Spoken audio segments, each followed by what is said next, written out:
Hello friends, today we will start class 9th maths exercise 1.5. Chapter is number system. Our question number 3 is recall pi is defined as the ratio of the circumference say C of a circle to its diameter say D.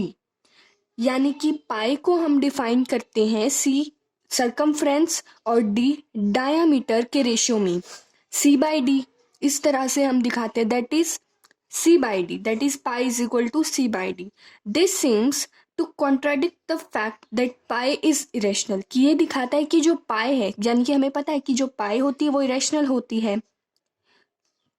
How will you resolve this contradiction, आप इस contradiction को कैसे resolve कर सकते हैं। इसमें हमें क्या कहा गया है कि जो पाई है वो तो इरेशनल है लेकिन जो सी बाई डी है वो एक रैशनल नंबर है, हमें ये कहा गया है।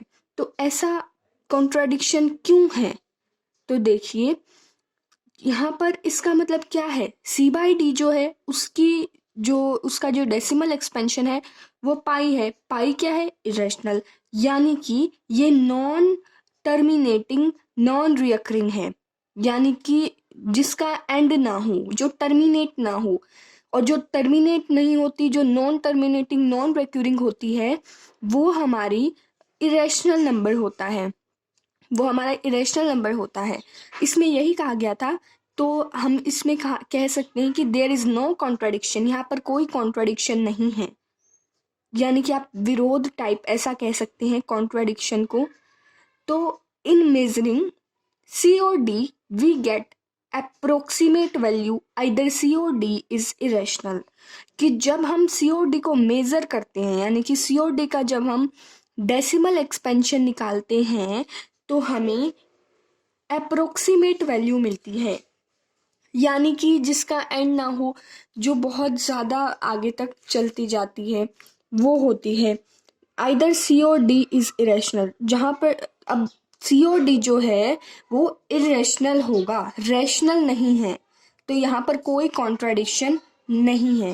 तो ये था हमारा क्वेश्चन नंबर 3। यहाँ पर हमें सिर्फ इतना कहा गया था कि जो पाई है वो इरेशनल है और सी बाई डी जो है वो रैशनल है, लेकिन ऐसा नहीं है। जो सी बाई डी है जब हम उसका जब हम डेसिमल एक्सपेंशन निकालेंगे तो हमारा क्या आता है, पाई, जो कि इरेशनल है, मतलब पाई की वैल्यू आती है।